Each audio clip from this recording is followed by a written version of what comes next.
नमामि सद्गुरुं शान्तं सच्चिदानन्दविग्रहं पूर्णब्रह्मपरानन्दमेशमानन्दवल्लभम्।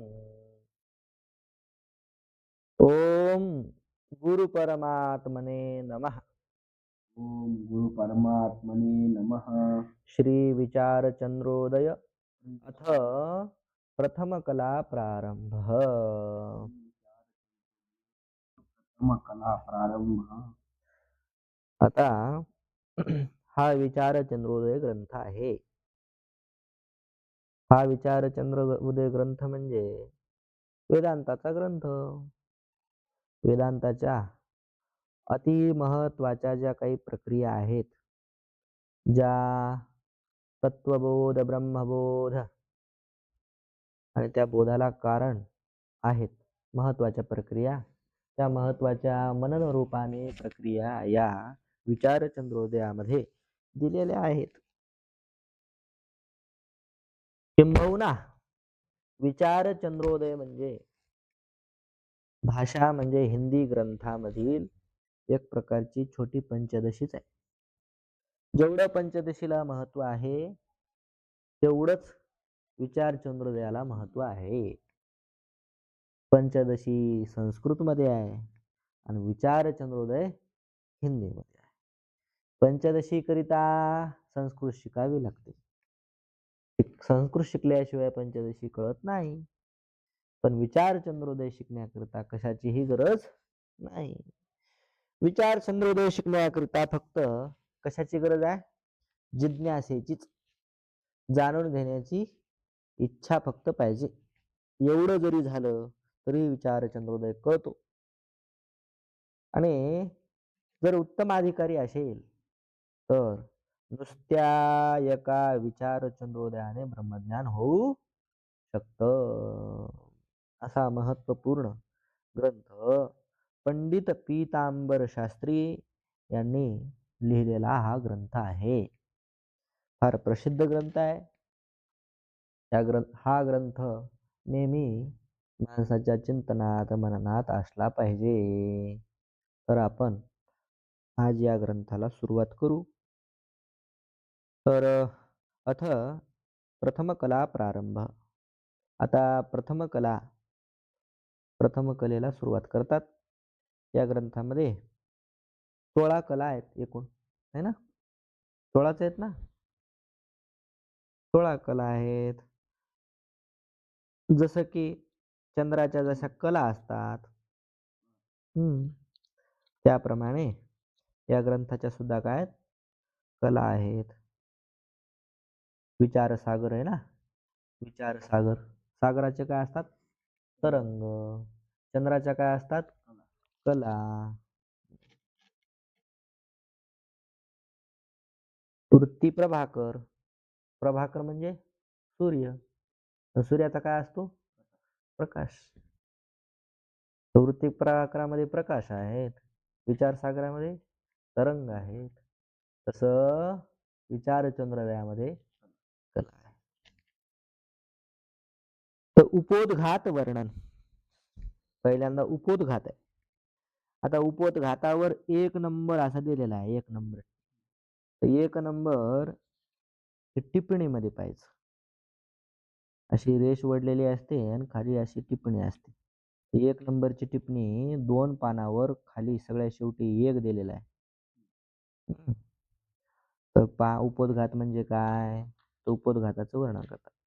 प्रतिपादन करने योग्य अर्थ को मन में रख के इसके अर्थ अन्य अर्थ का प्रतिपादन उपोद्घात है। आपल्याला जे प्रतिपादन करायचंय ते मनात ठेवायचं आणि मनात ठेवून त्याच्या संबंधी अन्य अर्थाचं प्रतिपादन करणं त्यालाच म्हणायचं उपोद्घात।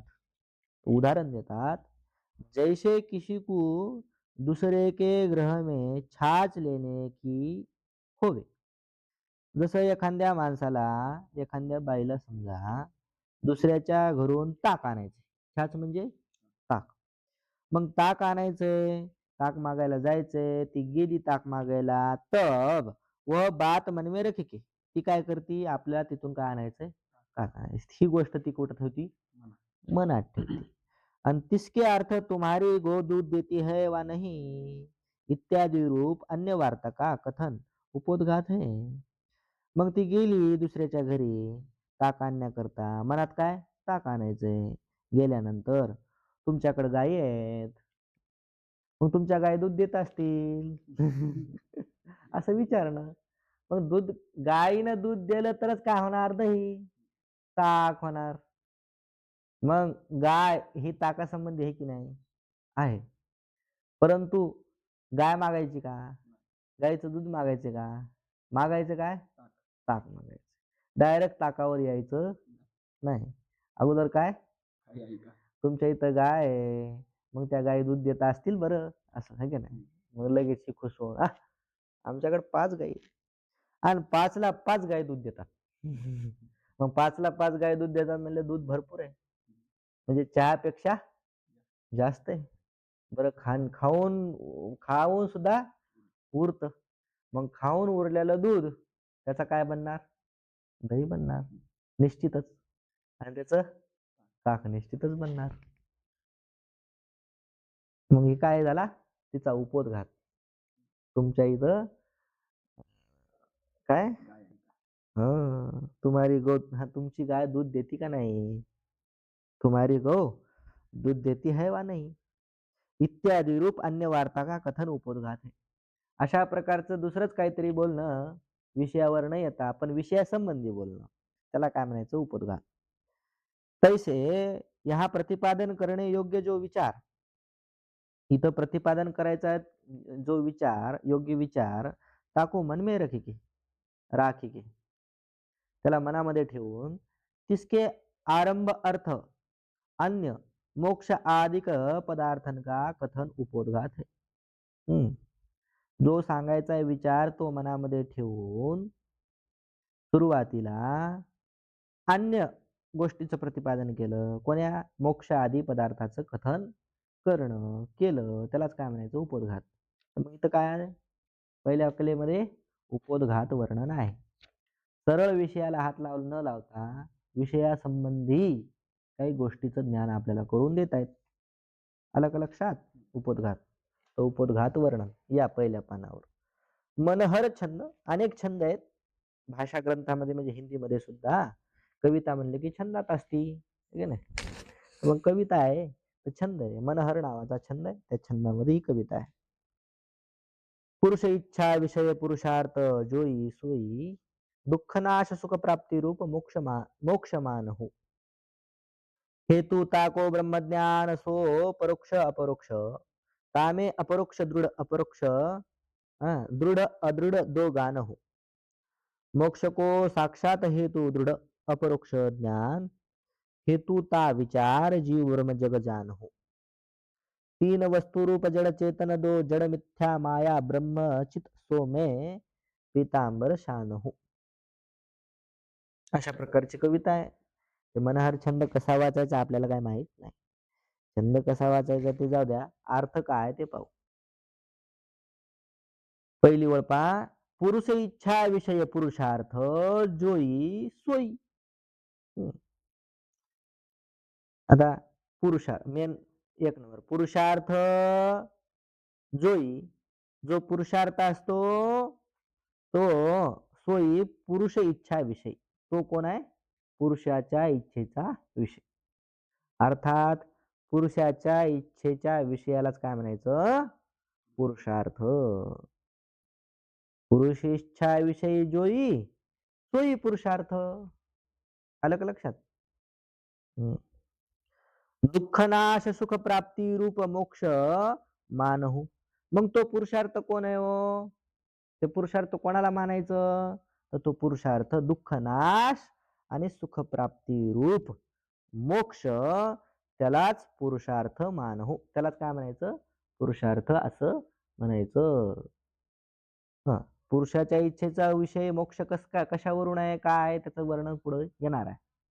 परंतु खरा पुरुषाच्या इच्छेचा विषय कोण आहे? मोक्षच आहे. मोक्षच मानला पाहिजे.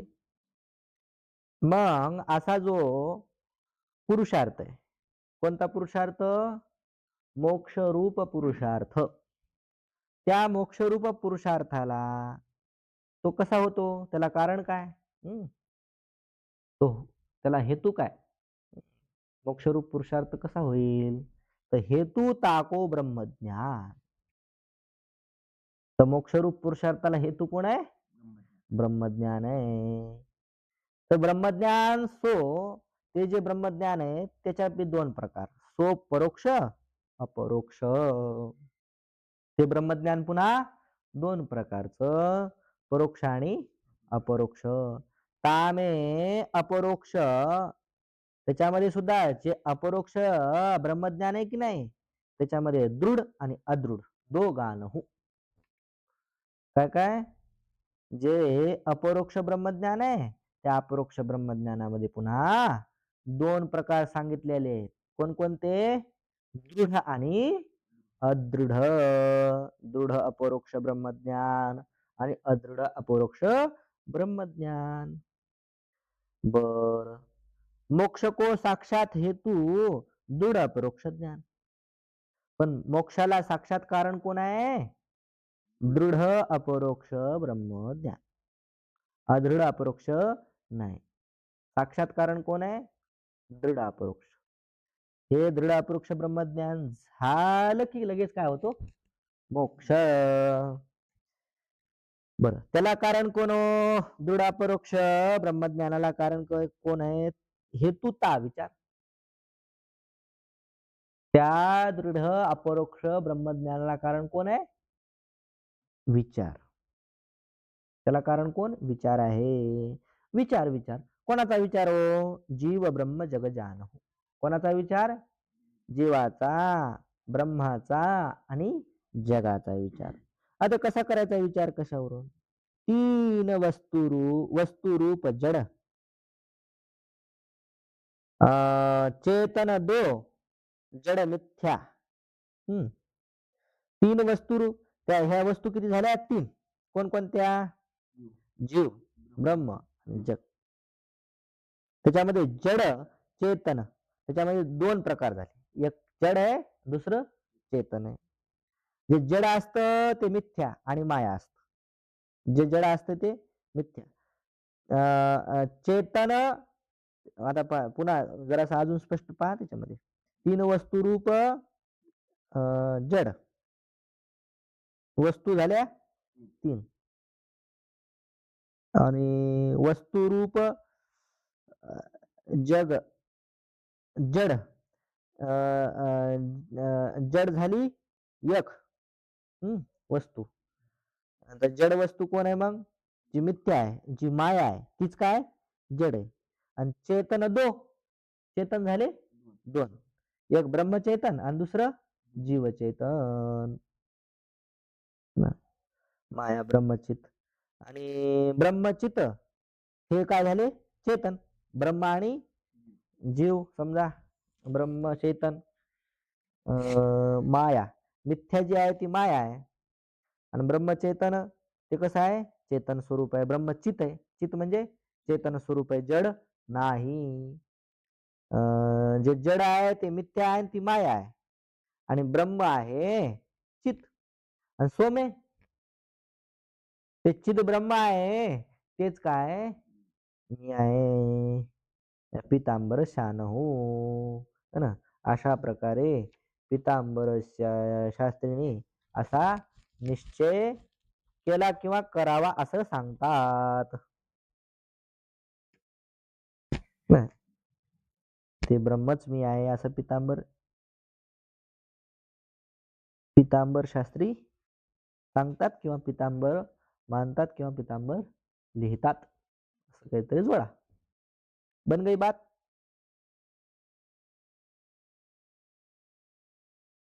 आता प्रश्न पहिला, पुरुषार्थ सो क्या है? म्हणजे आता हे जे कवितेत आलेलं असते का नाही थोडक्यात, त्याचाच विस्तार इथं गद्य रूपामध्ये आलेला असतो. पद्यात जे आले त्याचाच विस्तार गद्यात येणार. पहा प्रश्न पहिला, पुरुषार्थ सो क्या है? पुरुषार्थ कशाला म्हणायचं? सर्व पुरुषन की इच्छा का जो विषय सो पुरुषार्थ है ना. सर्व पुरुषांच्या इच्छेच्या विषयाला पुरुषार्थ असं म्हणायचं. त्याच्यावर 5 नंबर टिप्पणी आहे. तर 5 नंबर इकडं पहा. धर्म, अर्थ, काम, मोक्ष इन चारी का नाम पुरुषार्थ है. धर्म, अर्थ, काम आणि मोक्षाला काय म्हणायचं? पुरुषार्थ म्हणायचं.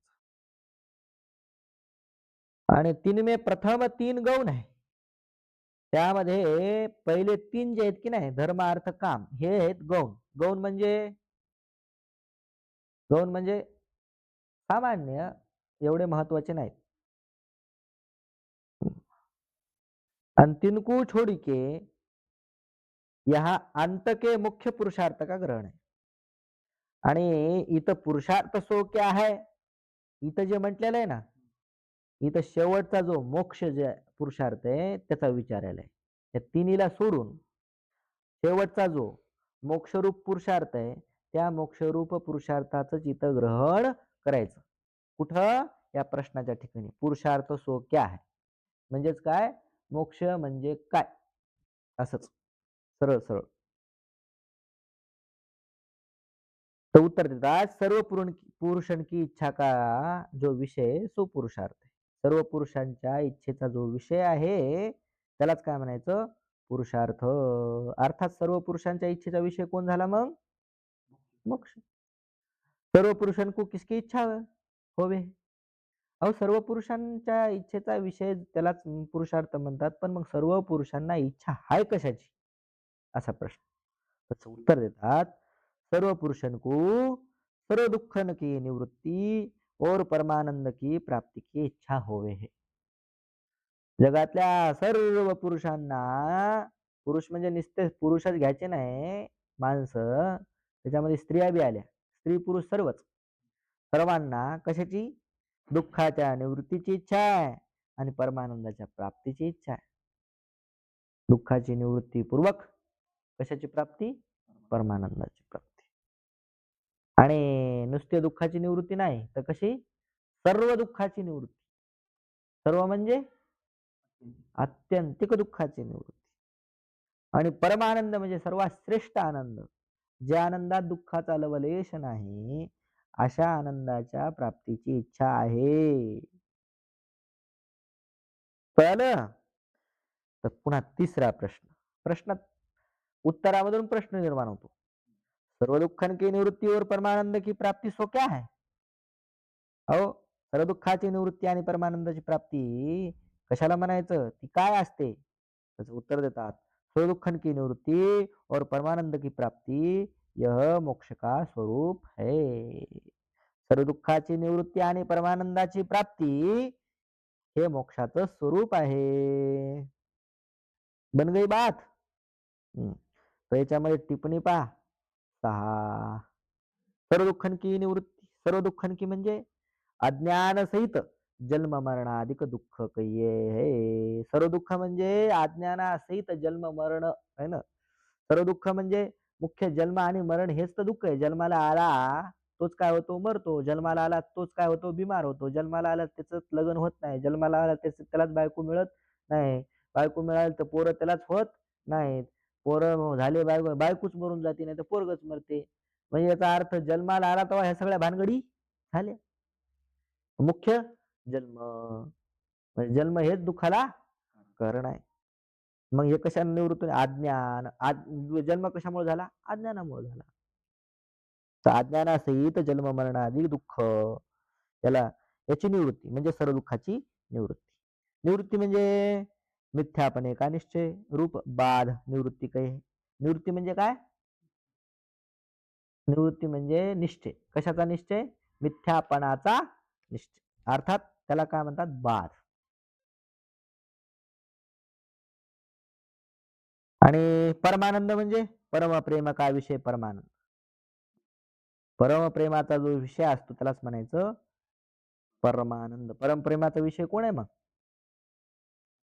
आत्माच आहे. य मोक्ष का स्वरूप आहे. मोक्ष. आता मोक्ष कशाला म्हणायचं? तर ते प्राप्ती. त्याची प्राप्ती म्हणजे काय? तर 9 नंबर टिप्पणी पहा. या कंठभूषण की नाही नित्य प्राप्त की प्राप्ती माने. कंठभूषण एका दृष्टांत सांगतात ना, एक बाई मेकअप करता करता तिने नाकातली नथ कुठं लावली? गळ्यात. त्या पोतीला अडकली गळ्यातल्या मंगळसूत्राला. मग ती भुलली की नथ कुठे ठेवली लक्षातच नाही. नथ कुठं ठेवली लक्षात नाही आणि मग ती शोधायला लागली इकडं-तिकडं, इकडं-तिकडं. नथ कुठे आहे? तिच्याच जवळ आहे. मग तिला सापडते ती नथ आरशात पाहिल्यानंतर. मग काय म्हणते, मला माझी नथ सापडली. तसं कंठभूषण की न्याय नित्यप्राप्ती, की कंठातल्या नथीप्रमाणे नित्यप्राप्ताचीच प्राप्ती. ह्याचंच नाव काय? मोक्ष. तर मोक्षाचं स्वरूप 10 नंबर टिप्पणी. करता भोक्तापणे आदिक अन्यथा भाव को छोड़ी के स्वस्वरूप में स्थिती ही मोक्ष है. मोक्ष म्हणजे काय? मी करता नाही, मी भोगता नाही. अशा प्रकारचे अनेक आपण आपल्यावर आरोप लावलेले आहेत. मी करता आहे, मी भोगता आहे. हे सगळं सोडून फक्त आपल्या स्वरूप स्थितीमध्ये राहणं, याचं नाव मोक्ष. तिनेक लोक तो स्वर्ग, कितीतरी लोक असं स्वर्ग, वैकुंठ, गोलोक, ब्रह्मलोक आदि की प्राप्ति को मोक्ष जानते हैं. तो वेद से विरुद्ध है. ऊपर कया मोक्ष मोक्ष के स्वरूप वेदानुसारी है. मोक्ष का स्वरूप इथं करायचं. मोक्ष का स्वरूप वेदानुसारी है. कितीतरी लोक स्वर्गाला, वैकुंठाला, गोलोकाला, ब्रह्मलोकालाच काय म्हणतात? मोक्ष म्हणतात. यांची प्राप्ती होणं म्हणजेच काय होणं? मोक्ष होणं. परंतु ते कसं आहे? वेदविरुद्ध आहे. हे वेदाला मान्य नाही. आणि आपण वैदिक आहोत ना, वेदानुसार चालणारे लोक आहोत. उपनिषद सिद्धांताच्या विरोधी आहे ते.